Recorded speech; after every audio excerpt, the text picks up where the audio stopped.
ኣብ ግብጽ ምብጻሕ ዘካይ ዘሎ መራሒ ኤርትራ ናብቲ ማእከል ሓያሎ ኢንዱስትሪታት ግብጽ እናኾነ ዝኸይድ ዘሎ ዞባ ከም ዝበጽሐ ተገሊጹ። ምስ ኣካየድቲ ናይቲ ኣገዳሲ ቆጠባዊ ዞባ መትረብ ስዌዝ ዝተረኸበ ፕሬዚደንት ኢሳያስ ዝተፈላለዩ ትካላትን ፍርያቶምን ተዓዚቡ። ቆጠባ ስዌዝ ካናል መሓወር ሃገረ ግብጽ ኮይኑ ንቆጠባ ዓለምን ምዕባለ ኣፍሪቃን ንምርግጋጽን ዘገልግል ምዃኑ እውን ላዕለዋይ ሓላፊ ናይቲ ዞባ ወሊድ ጀማል አልዲን ከም ዝተዛረበ በቲ ትካል ዝወጽእ ሓበሬታ ይጠቅስ። እቲ ዞባ ኣብ ዝሓለፈ 4 ዓመት ጥራይ ልዕሊ 16 ቢልዮን ዶላር ወፍሪ ክስሕብ ከም ዝኽኣለ እውን የመልክት። እቲ ናይ ኤርትራ ልኡኽ ብተወሳኺ ናብታ ምዕራባዊ ገማግም ቀይሕ ባሕሪ እትርከብ ወደብ ሱክና ብምኻድ እውን ኣብቲ ቦታ ንዝርከባ ትካላት ተሓዳሲ ጸዓት ኬሚካላትን መሳርሒታት ህንፃን በፂሑ። ናብ ገለ ኣብ ከባቢ ርእሰ ከተማ ካይሮ ዝርከብ ትካላት መብጻሕ ከም ዘካየዱ እውን ሚኒስትር ዜና ኤርትራ የማነ ገብረ መስቀል ሓቢሩ ኣሎ። ግብጽን ኤርትራ ንምድጋፍን ተመክሮኣን ንምክፋልን ቀረብቲ ምዃና ብተደጋጋሚ ክትገልጽ ጸኒሓ እያ። ኣብ ዝቐረበ እዋን እውን ክልቲአን ሃገራት ናይ ምትሕግጋዝ ስምምዓት ክፍርማ ክኢለን እየን።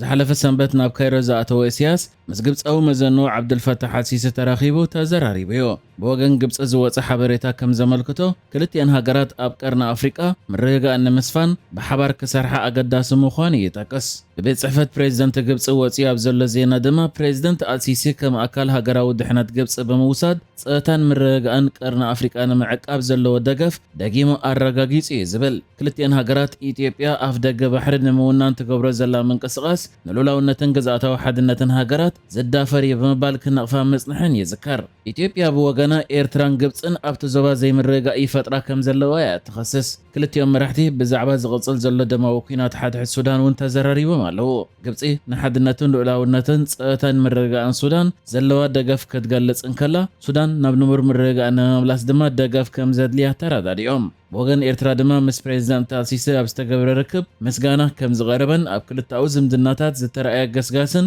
ግብጽን ንልምዓት ኤርትራ ዘለዋ ደገፍን እውን ንኣዳ ከም ዝረኸበ ተሓቢሩ። እንተኾነ ክልቲኦም ወገናት ክፍርምዎ ዝጸንሑ ክልታዊ ምርድዳእት ይኹን ስምምዓት ኣብ ምንታይ ከም ዝበጽሐ ብንጹር ኣይተገልጸን። ኣብ ዝቐረበ እዋን ኣብ መንጎ ክልቲአን ሃገራት ጽዑቕ ዲፕሎማስያዊ ምብፅጻሕ ክግበር መጽንሑ ይዝከር። ኣብ ዝሓለፈ ወርሒ ብሚኒስተር ጉዳያት ወጻኢ ግብጽ ዝምርሕን ላዕለዎት ሓለፍቲ ትካላት መንግስቲ ግብጽ ዝርከብዎን ጉጅለ ልኡኽ ግብጺ ኣብ ኣስመራ ምብጻሕ ብምግባር ዝተፈላለየ ስምምዓት ፈሪሙ ነይሩ እዩ።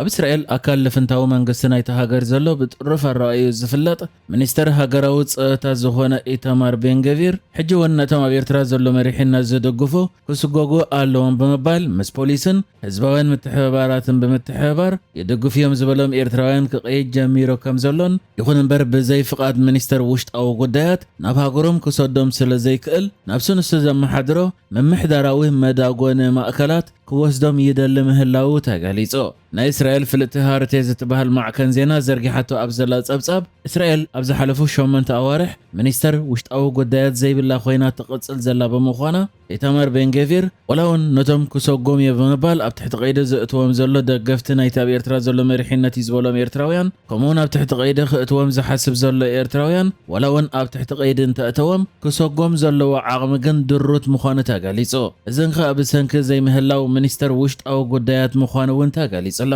ብዛዕባ እዚ ጥሩፍ ኣረኣእያ ዘለዎ ሚኒስተር ሃገራዊ ፀጥታ ዝኾነ ኢታማር ቤንገቪር ወሲድዎ ዘሎ ምእሳር ናይ ገለ ደገፍቲ ናይቲ ኣብ ኤርትራ ዘሎ መሪሕነት እዩ ዝበሎም ኤርትራውያን ብዙሓት ትካላት መንግስቲ ናይቲ ሃገር ኣፍልጦ ከም ዘይብለን ብፍላይ ድማ ዓቃቢ ሕጊ እቲ ሃገር ብዛዕባ እቲ ምእሳር ዝኾነ ኣፍልጦ ከም ዘይብሉ ከም ዝገለጸ እውን እዛ ማዕከን ሓቢራላ። እቶም ኣብዚ ምእሳር ዝተዋፈሩ ሰበስልጣን ኢሚግሬሽንን ባዕሉ ሚኒስተር ሃገራዊ ፀጥታ ቤንገቪር ብዛዕባ እዚ ፍጻሜ ሕቶ ኣብ ዝቐረበሎም ግብረ መልሲ ኣይሃቡን ኣለዉ። ከም ዝፍለጥ ዝሓለፈ ዓመት 2025 ኣብ ወርሒ ሰነ ኣባላት ክልተ ሰልፍታት ዝኾኑ ኣባላት ባይቶ እስራኤል ነቲ ኣብ ኤርትራ ዘሎ መሪሕነት ዝድግፉ ኤርትራውያን ካብቲ ሃገር ንኽስጎጉ ናብ ባይቶ እቲ ሃገር እማመ ኣቕሪቦም ነይሮም እዮም። ይኹን እምበር እቲ እማመ ብዙሕ ተቐባልነት ብዘይምርካቡ ነቲ እማመ ምምሕያሽ ብምግባር ልዕሊ 3 ዓመታት ክእስር ዝኽእል ገበን ዝፈጸሙ ጥራይ ንኽስጎጉ እውን ዳግማይ እማመ ቀሪቡ ነይሩ እዩ። ብመሰረት እቲ ተመሓይሹ ዝቐረበ እማመን ደገፍ ዝረኸበ እማመን ድማ ካብቶም ነቲ ኣብ ኤርትራ ዘሎ መሪሕነት ይድግፉ እዮም ተባሂሎም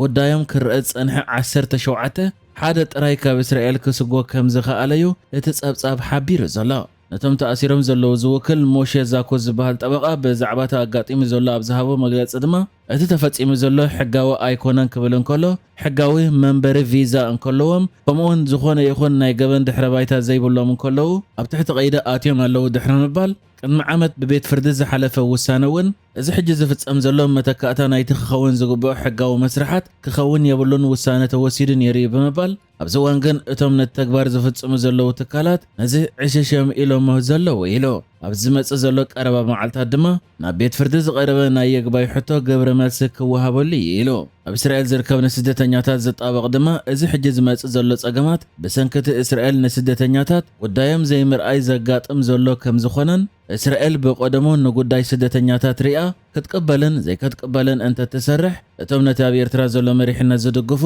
ኣይምተቐበለቶምን ነይራ በዚ ከዓ ብድሌቶም ናብ ካልእ ሃገር ምኸዱ እቲ ካልእ ድማ ብሕጋዊ መልክዕ ናይ ስደተኛ መሰላት ምረኸበ ብምባል እቲ ጸገም ጉዳይ ስደተኛታት ዘይምርኣይ ዘምጽኦ ምዃኑ እዩ ተጣቢቑ ዘሎ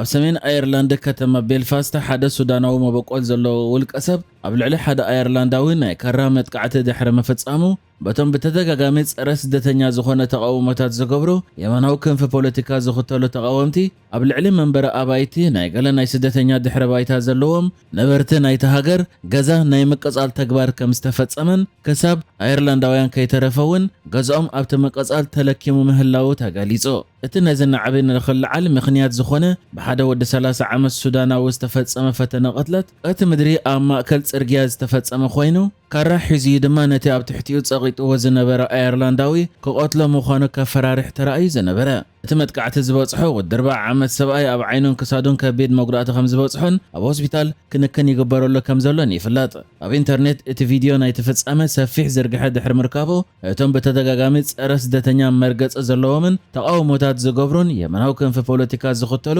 ተቃወምቲ ናብ ጎደናታት ወፂኦም ክቃወሙ ከለዉ ኣብ ማሕበራዊ ገጻት ኢንተርኔት ድማ ጸረ ስደተኛ ዝኾነ ጎስጓሳት እዮም ዝገብሩ ዘለዉ ፖሊስ ሰሜን ኣየርላንድ ድሕርቲ በዞም ተቃወምቲ ተፈጺሙ ዘሎ መቀጻል ኣባይቲ ዝርከቦ ናዕቢ ኣብ ገለ ከባቢታት ዘጋጠመ ግብረ ሽበራዊ ፍጻመታት ስዒቡ ህድኣት ክህሉ ኣለዎ ብምባል ጻውዒት ኣቕሪቡሎ ሓደ ናይ ዓይኒ ምስክር ብዛዕባ እቶም ተቃወምቲ ኣመልኪቱ ኣብ ዝሃቦ መግለጺ ኣብ ጽርግያ ዝነበራ መካይን ከይተረፋየን ሓዊ ዝእትውለን ነይሮም ገዛይ ሓዊ ተቓጺሉሎ ገጾም ዝተሸፈነ ድማ ማዕጾ ናይ ኣባይቲ ከፍርሱ ርአዮም ብምባል ገሊጹ ኣብ ማሕበራዊ ገጻት ኢንተርኔት ተዘርጊሑ ኣብ ዘሎ ቪድዮታት ድማ ብማኢት ዝቑጸሩ ናይ ገጽ መሸፈነ ዝተሸፈኑ ውልቀ ሰባት ፈቆድኡ እንተኸዱ መሳኹቲ ናይ ስደተኛታት መንበሪ ኢሎም ዝገመትዎ ደርብዮም በእማን ከፍርሱ ተራእዮም እዮም ንሕጂ ዝተዳለወ ዜናታት እዚ ነይሩ ብካልእ ክሳብ ንራኸብ ሰላም ንዓኹም